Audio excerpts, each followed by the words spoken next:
Bien, mesdames et messieurs, je vous salue.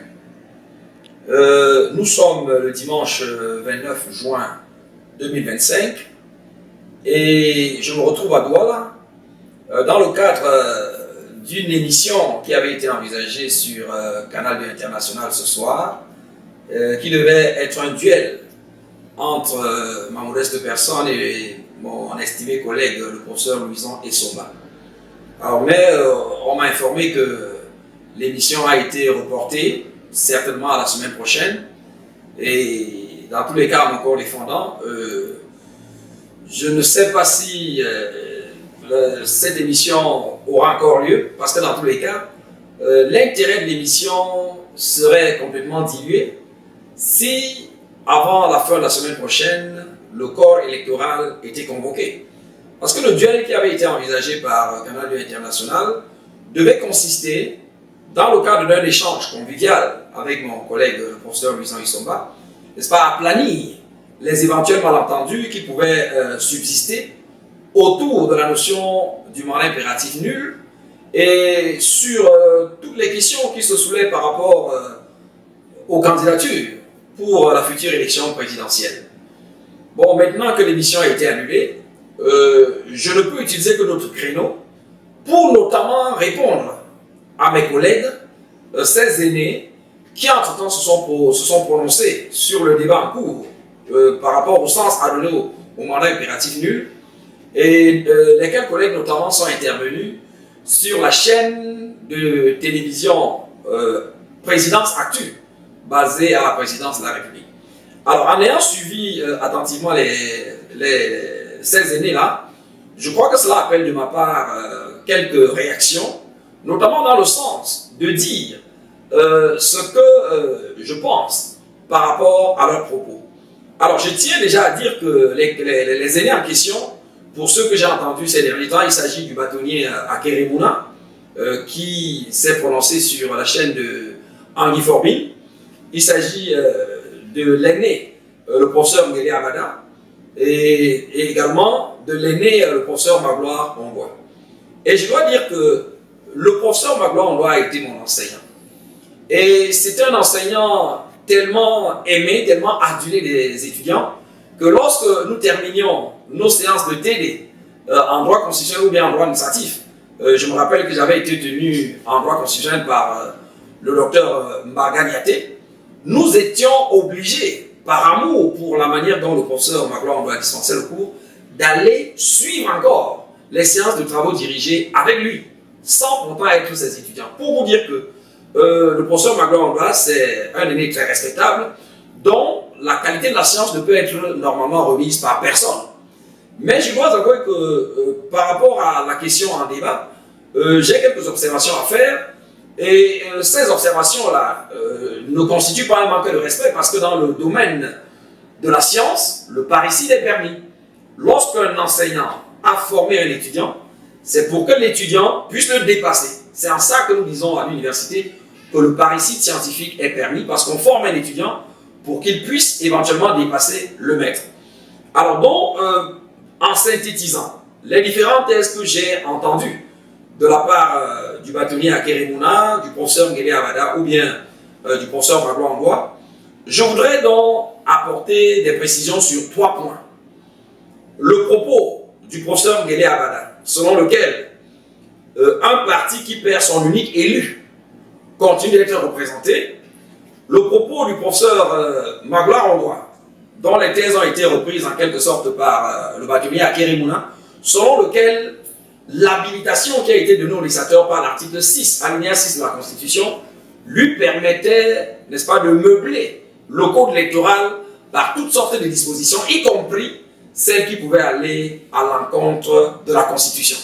Et je vais terminer par le point sur le respect ou non d'un acte ou bien d'un texte qui est anticonstitutionnel ou bien d'un ordre qui est manifestement illégitime. Alors pour cette capsule, je vais commencer par le point le plus simple.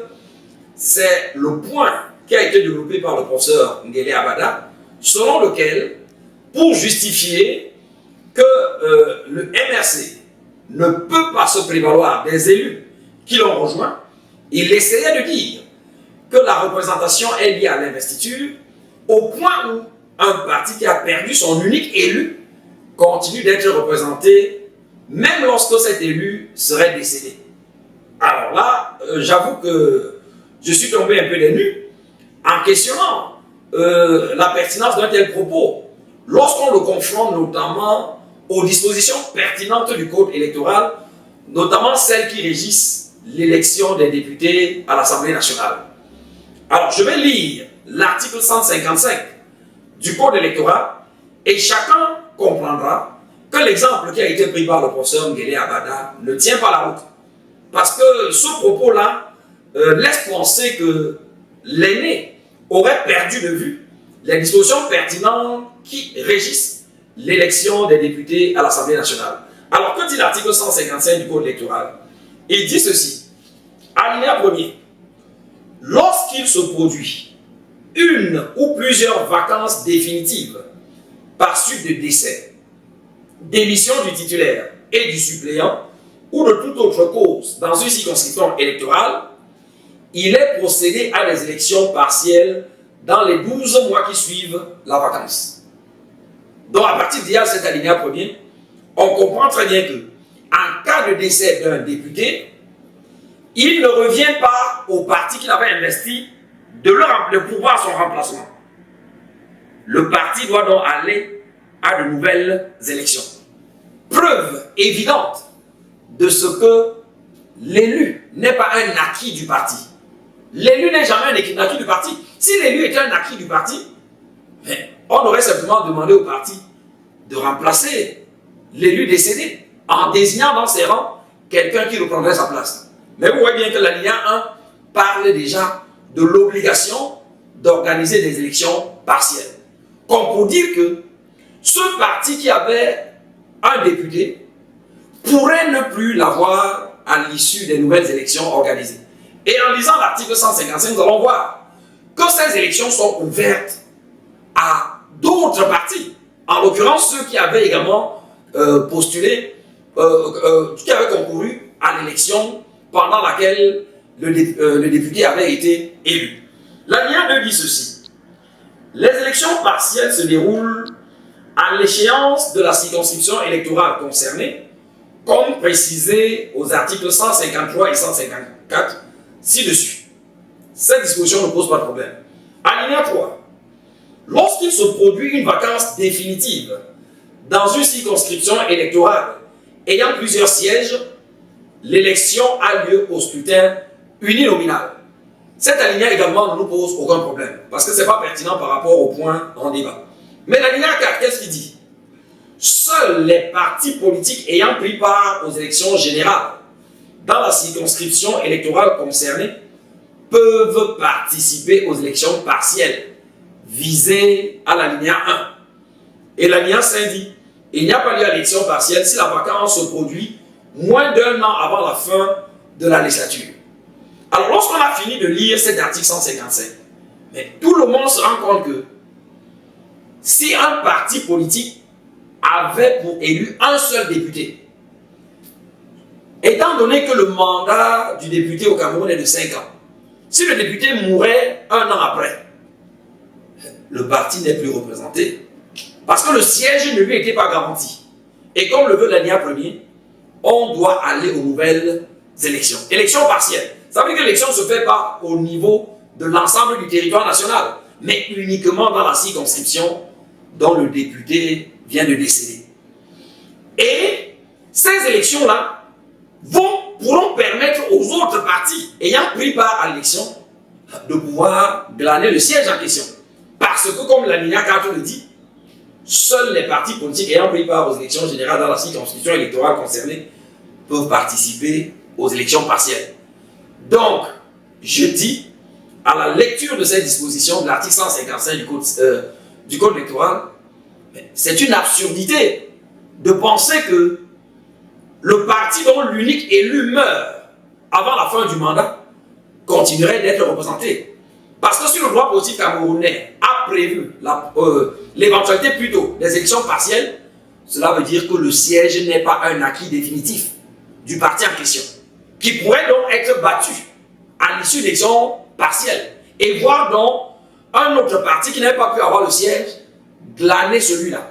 Donc, dans ces conditions, vous voyez bien que on ne peut pas dire qu'un parti dont l'unique élu meurt pendant le mandat a la garantie qu'il continuera d'être représenté parce que le droit positif en vigueur au Cameroun, contenu énoncé par l'article 155 du Code électoral, prévoit qu'en cas de décès, ce n'est pas le remplacement de l'élu à l'initiative de son parti. Non. Il s'agit d'aller à de nouvelles élections partielles. Élections à laquelle pourront prendre part toutes les autres formations politiques, tous les autres partis qui avaient concouru à l'élection. Ça veut dire que ne sont exclus de la compétition électorale que les partis qui n'avaient pas pris part à la dite élection. Et donc, vous comprenez bien que si l'élu était un député du RDPC, et que pour la même élection, dans la circonscription, l'UPC, le SDF, le PCRN, l'UDC avaient concouru, il est possible qu'à l'issue de l'élection partielle, que l'UDC ravisse le siège, que le PCRN ravisse le siège. Alors d'où vient-il que l'on puisse nous dire qu'un parti qui a eu un unique élu, qui meurt avant le mandat, continue d'être représenté et pourrait investir un candidat à l'élection présidentielle? Non, ce n'est pas conforme à la lettre et à l'esprit de notre droit positif tel qu'il ressort clairement de l'article 155. La seule hypothèse, telle qu'elle ressort d'ailleurs de ce texte, qui permettrait à un parti de se prévaloir d'un droit de représentation au sens où on l'entend, mais c'est la NIA 5 qui dit bien qu'il n'y a pas lieu à l'élection partielle si la vacance se produit moins d'un an avant la fin de la législature. Or, cette précision, le collègue ne le fait pas. Ça veut dire que le mandat du député étant de 5 ans, si l'élu meurt, par exemple à la fin de la 4e année, c'est-à-dire au début de la 5e année, au regard des textes, l'organisation de l'élection partielle ne s'impose pas. Ça veut dire qu'au gré du gouvernement, on peut très bien laisser le mandat s'achever sans organiser les élections partielles. Et dans ce cas, il est normal que le parti qui avait eu son unique élu et qui est décédé entre-temps puisse se prévaloir du mandat qu'il vient de perdre. Il n'y a que cette hypothèse qui puisse justifier qu'un parti se prévale d'un député qui est décédé moins d'un an avant la fin du mandat. Mais si le décès intervient plus d'un an avant, d'après la loi, l'élection partielle devrait être organisée et l'élection non réservée au parti en question. Parce qu'on aurait pu dire, bon, on permet aux membres du parti de candidater, tel qu'à l'issue de l'élection, l'élu en question ne pourra émaner que du dit parti. Mais ce n'est pas le cas. La LIA 4 nous dit très bien que cette élection partielle est ouverte à tous les partis qui avaient compéti au moment de l'élection de l'élu. Je pense que cette précision-là permet de battre en brèche, n'est-ce pas, les allégations de l'aîné, très estimé collègue, n'est-ce pas, qui sur ce coup-là a pris un mauvais exemple, lequel ne correspond pas à la lettre et à l'esprit de notre droit positif. Je reviendrai sur les prochaines capsules sur le fond en fait de sa pensée, parce qu'en fait cet exemple qu'il avait pris tendait à illustrer l'idée selon laquelle un parti ne peut être représenté que s'il a investi un candidat. Mais l'exemple qui a été pris est faux. Déjà que le postulat de base est déjà erroné, parce que nous persistons à dire que l'alinéa 2 de l'article 121 est un texte anticonstitutionnel. Et par conséquent, il doit être considéré comme non écrit et donc inapplicable. Alors, toute autre conséquence que l'on pourrait en tirer est complètement déplacée. Et en tout cas, cet exemple que l'aîné, très estimé aîné, a pris pour illustrer son propos ne coïncide même pas avec les prévisions légales en vigueur sur le sort d'un député qui meurt en cours de mandat. Alors, j'espère que cette précision qui est donnée permet de comprendre que cet exemple-là était complètement faux. Notre droit positif prévoit tout un autre mécanisme. On aurait pu créditer cette assertion-là d'être vraie si l'estimé collègue avait bien pris le soin de préciser que dans le cas où l'élu mourait un an avant la fin de son mandat, car la loi camerounaise prévoit très bien que l'organisation d'élections partielles dans ce cas ne s'impose pas. Mais pour avoir pris cet exemple, sans limitation, sans précision du moment où l'élu meurt, j'avais le devoir d'apporter cette précision en permettant à tous nos auditeurs de prendre connaissance du contenu de l'article 155 qui prévoit le principe selon lequel, en cas de décès d'un élu pendant le cours de son mandat, il est organisé de nouvelles élections partielles, élections ouvertes aux autres partis et non réservées exclusivement aux partis dont l'élu émanait. Voilà, j'espère avoir été clair. Je vous souhaite de passer une bonne journée. Que Dieu nous garde et à très bientôt. Merci.